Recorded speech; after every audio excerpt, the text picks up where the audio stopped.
is that whether you like it or not, I certainly don't mind it, is that Donald Trump has chosen to like Mark Carney. When you look on a relative basis to the rest of the world, we came out relatively unscathed. Most of the products that Trump slapped tariffs on, most of them are covered by the trade agreement and weren't affected by the tariff war.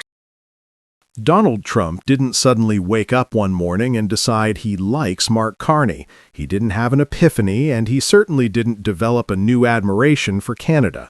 What happened was much simpler and far more revealing. He backed off because the cost of attacking Canada became too high. In an interview that caught the attention of every serious watcher of North American politics, economist David Rosenberg said something you almost never hear from a U.S.-focused analyst. Whether you like it or not, Donald Trump has chosen to like Mark Carney. And the moment you examine the economic conditions underneath that statement, the message becomes unmistakable.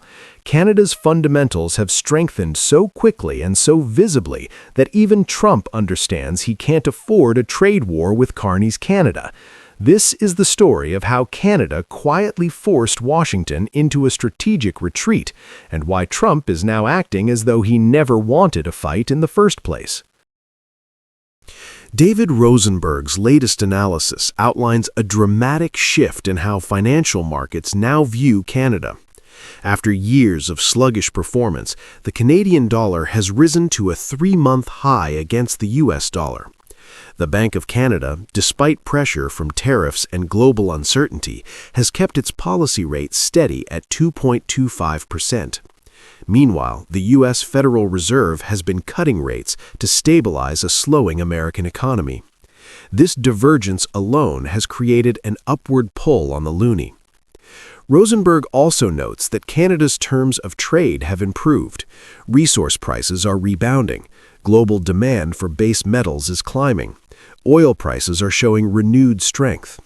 All of this has given Canada the kind of economic momentum that political strategists in Washington did not expect.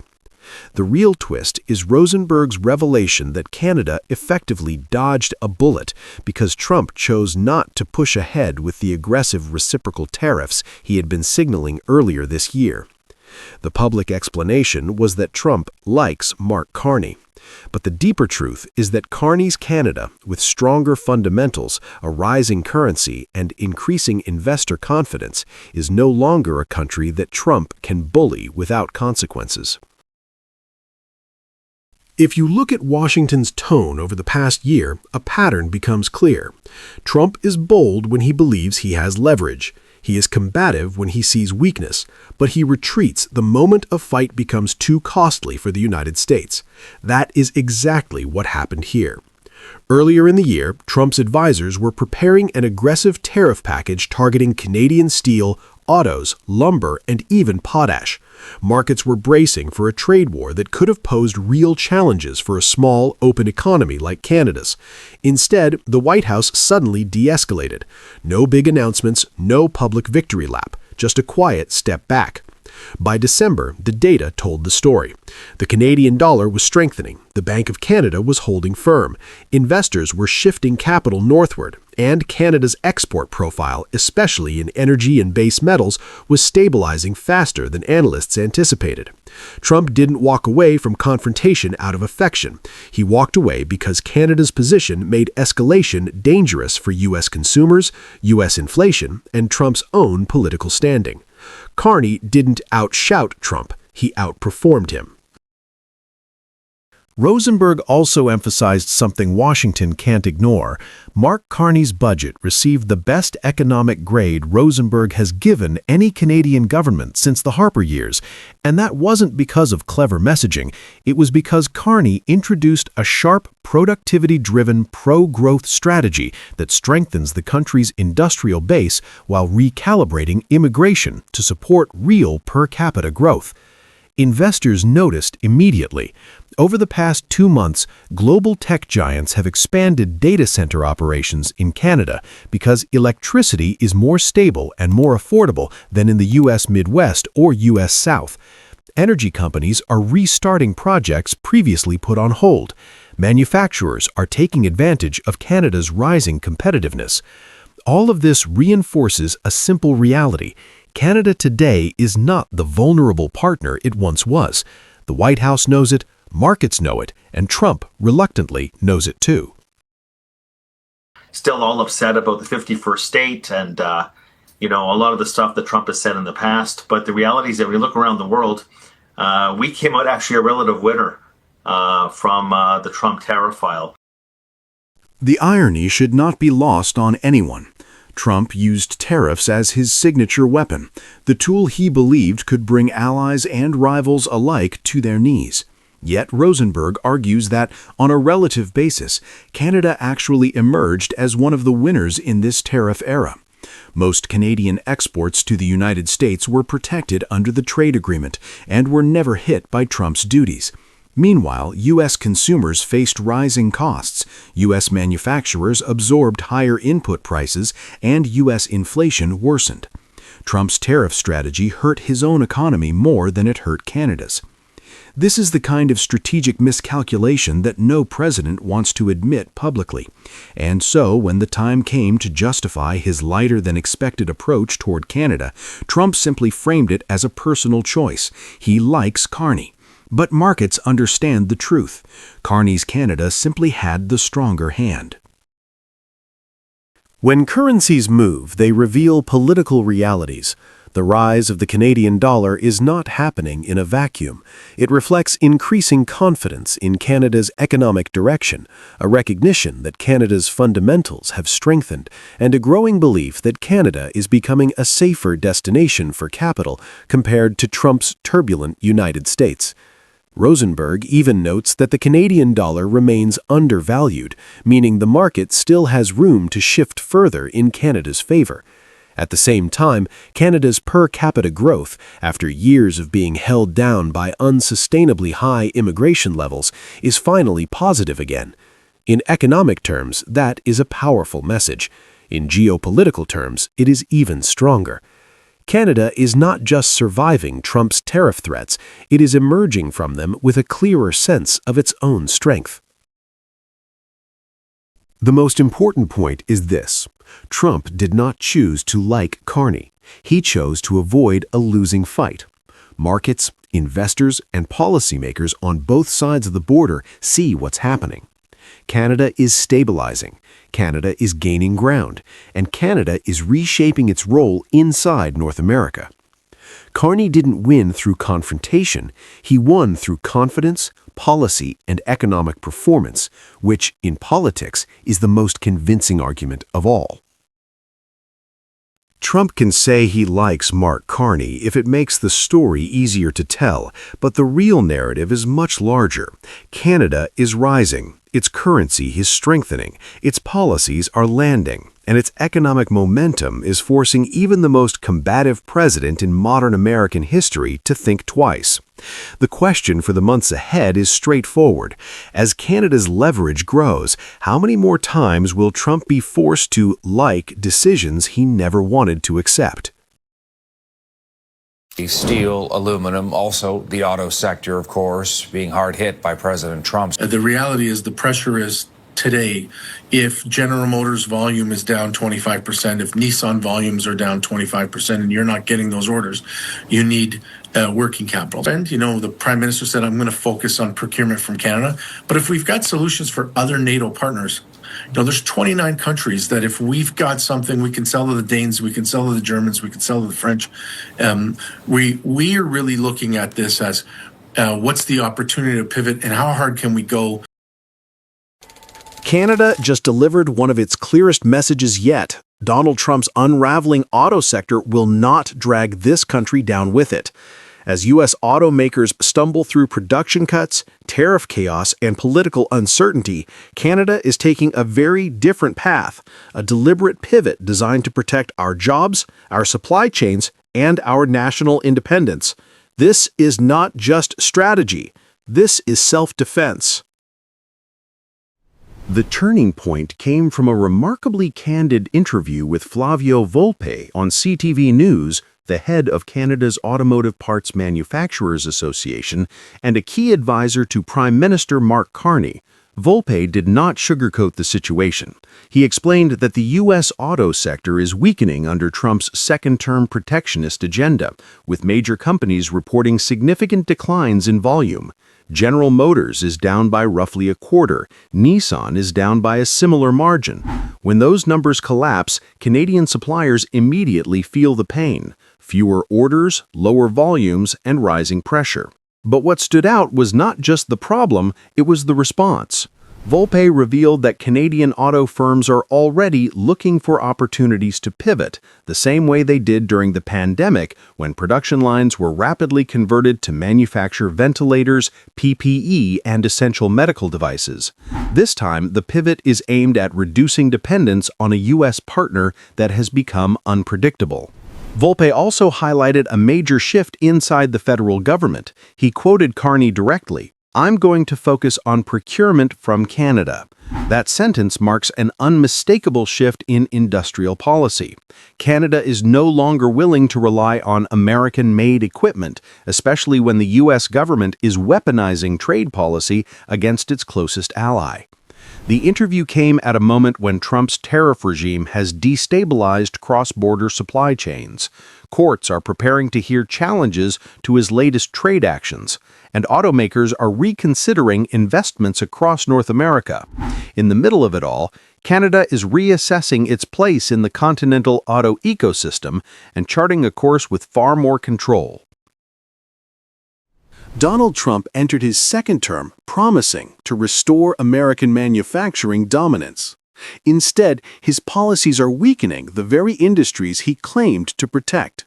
Expanded Section 232 tariffs have raised cost for U.S. producers. Supply chains had become more fragile, not less. Export markets are shrinking because of retaliation. Investment decisions have stalled or been suspended. Reuters reporting throughout 2025 shows U.S. automakers delaying new EV lines, revising production targets, and warning shareholders about rising uncertainty. Politico went even further, calling one of Trump's tariff rounds a self-inflicted blow to Detroit. When you combine political volatility with financial strain, the U.S. auto sector becomes a risk, not a partner, for any country tied too closely to it. This is precisely why Volpe's message hits so hard. If Canada stays attached to a sinking system, we sink too, and Canada is not willing to do that. Canada's pivot is not improvised. It is a coordinated industrial shift accelerated by the lessons of the pandemic. When supply chains broke, Canadian manufacturers proved they could transform overnight. That muscle memory is back. Auto suppliers are now exploring roles in defense technology, aerospace tooling, battery components, robotics, and high-precision engineering. Instead of waiting for U.S. orders that may never return, they are preparing to compete in markets where reliability and innovation matter more than political theatrics. This pivot is reinforced by federal policy. Carney's budget frameworks emphasize clean power infrastructure, domestic supply chain resilience, critical minerals, and advanced manufacturing. The message is that Canada will build the conditions for automakers to thrive here regardless of U.S. turmoil. Ottawa is also revising procurement rules, so taxpayer dollars support Canadian production instead of subsidizing an unstable American system. The end goal is unmistakable: a Canadian auto ecosystem strong enough to stand on its own, trade globally, and withstand whatever Washington throws our way. One of the most powerful ideas in the interview is that Canada should stop purchasing American-made equipment when domestic capabilities exist. For decades, it felt natural to buy from the United States, but Trump's escalation of tariffs changed the equation. A partner who uses economic pressure as a political weapon cannot expect loyalty in procurement. Volpe made the point clearly. If Canada increases defense spending and industrial investment, we must ensure those dollars strengthen Canadian factories, not feed a U.S. system that has treated Canada as collateral damage in its trade battles. This is not anti-American sentiment, it is a pragmatic response to a new reality. Washington has become too unreliable, too impulsive, and too willing to use Canada as leverage. The safest long-term strategy is simple: build more at home. Perhaps the most underreported part of the interview was Volpe's comment about NATO. He pointed out that Canadian manufacturers are preparing to compete for contracts across 29 NATO countries.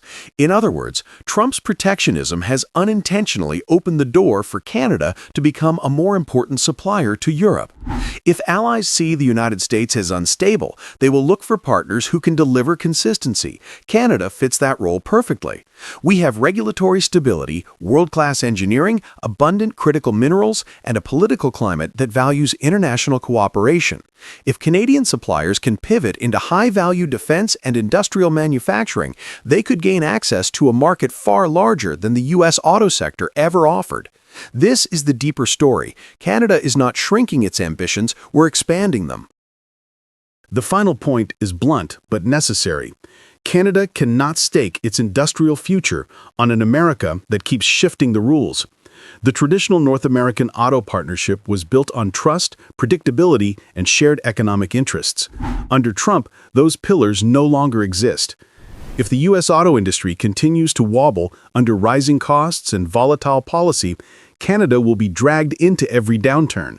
Remaining dependent would mean accepting that our suppliers, workers, and communities live at the mercy of decisions made in Washington. That is not a sustainable model for a country with Canada's capabilities. The pivot is not optional, it is survival. Canada is no longer trying to convince the United States to stabilize. We are preparing for the possibility that it won't. Trump's erratic trade agenda has weakened America's auto industry and exposed the risks of overdependence. Instead of waiting for the next tariff threat or supply chain shock, Canada is charting a new course, one that emphasizes domestic production, global diversification, NATO partnerships, and strategic independence. The United States may be entering a turbulent decade in manufacturing. Canada refuses to be dragged into that turbulence. The pivot has already begun. The only question now is how far Canada is prepared to go and how quickly we intend to finish the job. And that decades-long process of an ever closer economic relationship between Canada and the United States is over.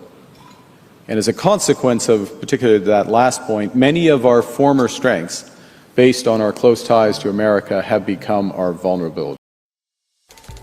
Canada has just delivered a message it can't walk back from, and Prime Minister Mark Carney chose to deliver it without hesitation.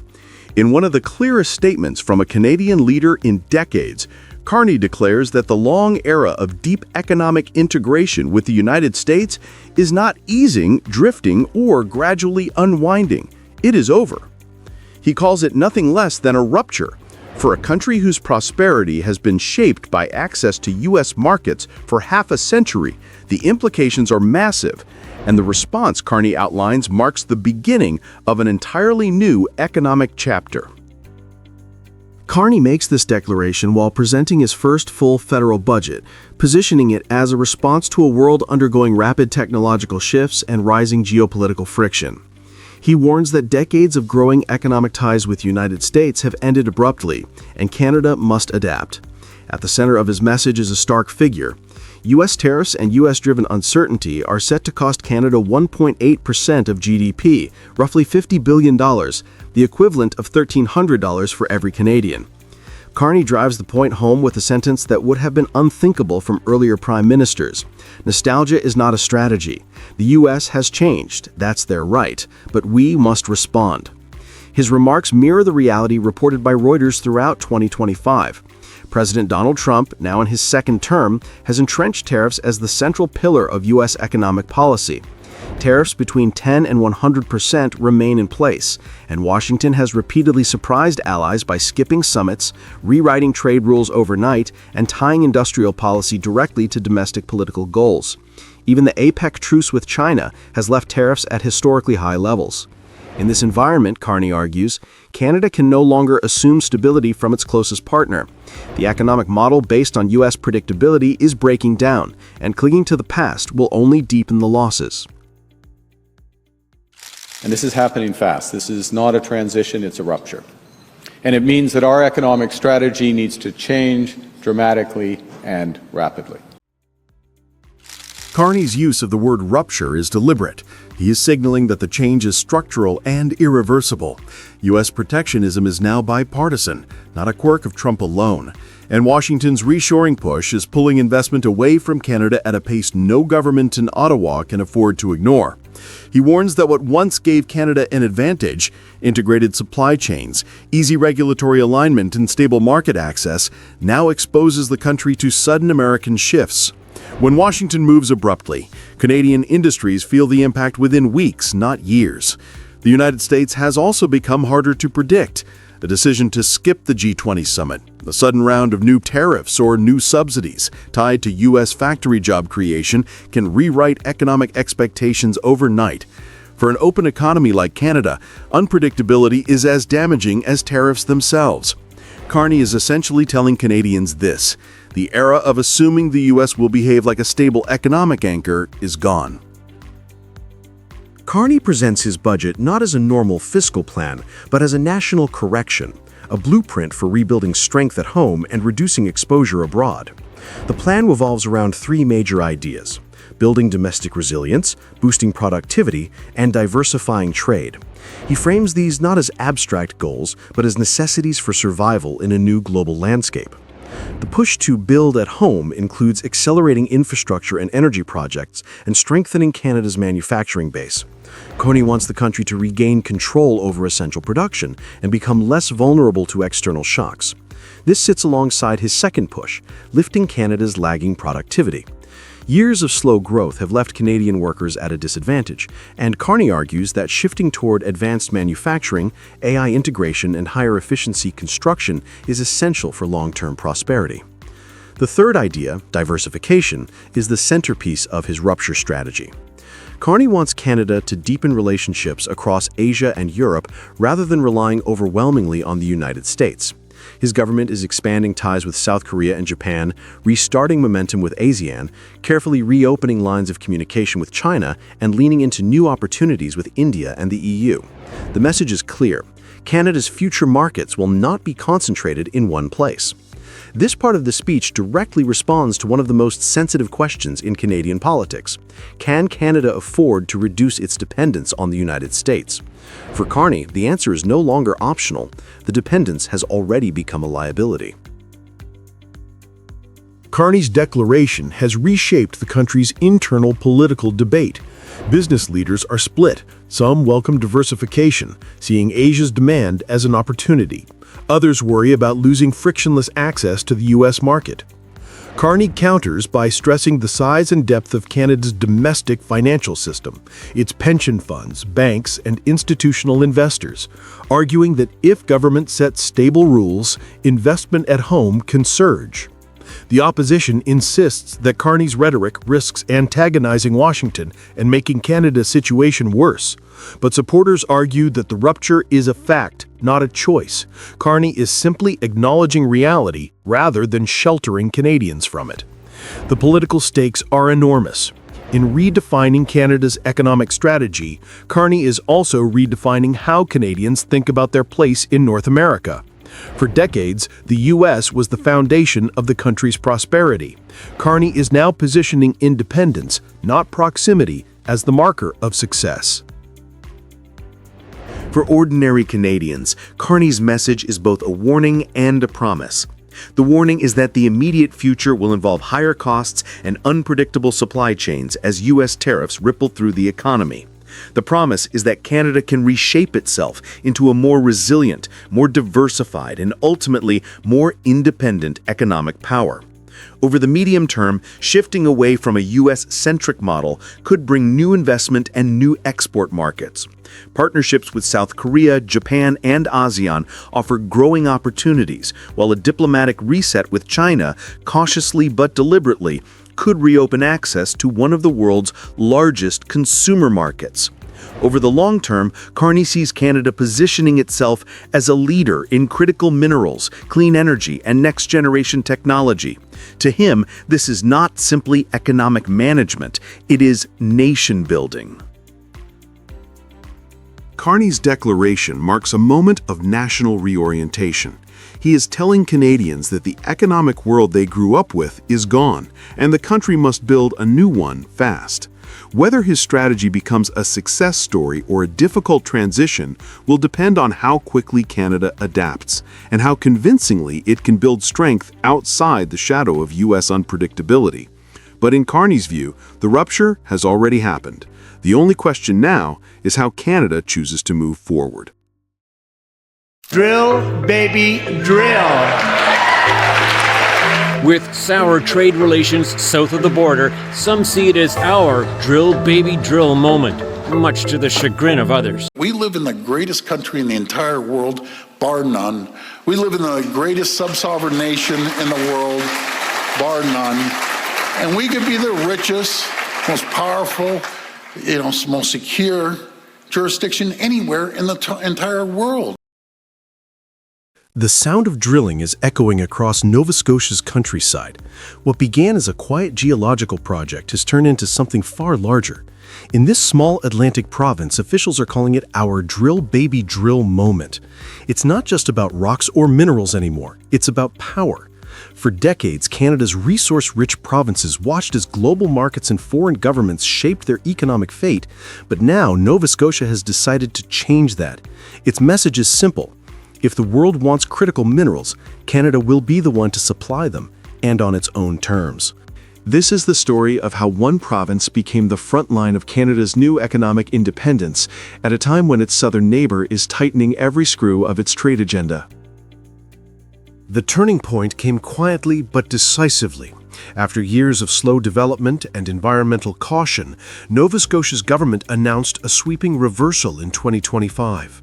It lifted long-standing bans on uranium exploration, removed moratorium on natural gas fracking, and shortened the permit process for mineral exploration. The move shocked even seasoned observers, but it was born from a realization.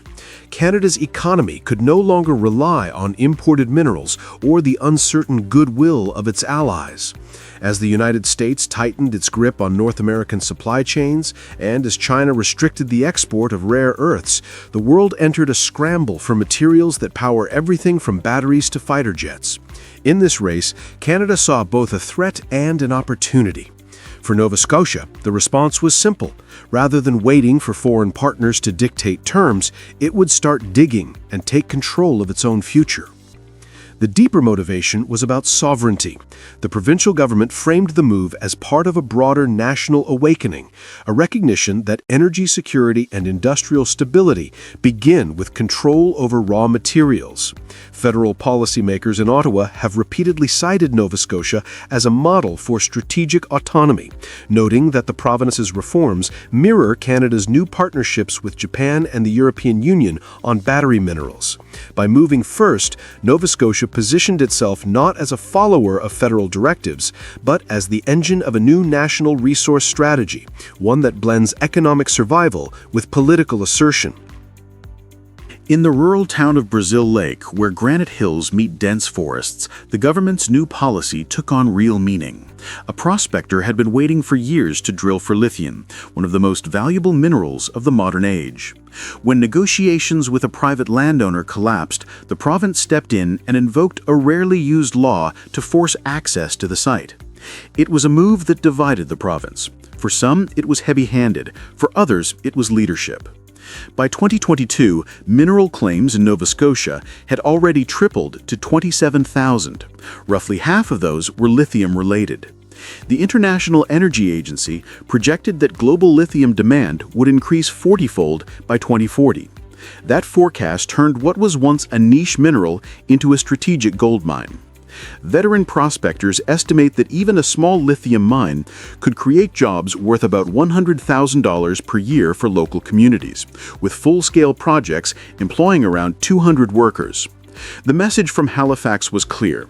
Nova Scotia would not sit on its resources while others decided their fate. It was no longer just economic policy, it was an act of defiance. But this defiance also exposed deep social divides. Many residents, including eighth-generation landowners and indigenous communities, feared being excluded from decisions that could reshape their environment for decades. The provincial government promised consultation, but skepticism remained high. To its supporters, this was the price of progress, a necessary trade-off to compete in a world dominated by industrial giants. To its critics, it symbolized the erosion of local rights under the weight of global demand. Either way, the policy made one thing clear. Nova Scotia was willing to cross political and social lines to claim its share of the resource future. To understand the weight of this decision, you have to look south. In 2025, the United States, under President Donald Trump's second term, doubled down on its America First trade agenda. Washington imposed tariffs ranging from 10 to 100% on imports, including metals, vehicles, and industrial components. The intention was to strengthen American industry. The result was very different. Canada, long treated as a predictable supplier, began to rewire its strategy. Prime Minister Mark Carney's government used the tension to accelerate a broader industrial plan. Ottawa and the provinces turned toward Europe and Asia, negotiating sectoral resource agreements to diversify away from U.S. dependence. In that context, Nova Scotia's push for critical mineral development was not an isolated act. It was part of a nationwide movement to secure sovereignty over natural resources, from lithium to cobalt to uranium and rare earth elements. Ironically, Washington's attempt to dominate the North American supply chain pushed its closest ally to build one of its own. The trade war that was meant to secure America's advantage ended up awakening a new competitor right next door. Nova Scotia's mineral rush is still in its early days, but it already carries enormous symbolic weight. It represents a new chapter in Canada's economic identity, one defined by self-reliance, resource control, and a willingness to challenge the status quo. The province's gamble is not without risks. Environmental concerns are real, Indigenous leaders warn that they have not been properly consulted, and the question of how far governments can go in forcing exploration on private land remains unsettled. Yet one fact is undeniable. Canada is no longer waiting for approval. From lithium mines to uranium fields, the country is building a resource firewall that could redefine its relationship with the United States. The North American trade conflict has moved underground, quite literally, and as drills pierce the bedrock of Nova Scotia, they are uncovering not just minerals, but a deeper shift in the balance of power across the continent.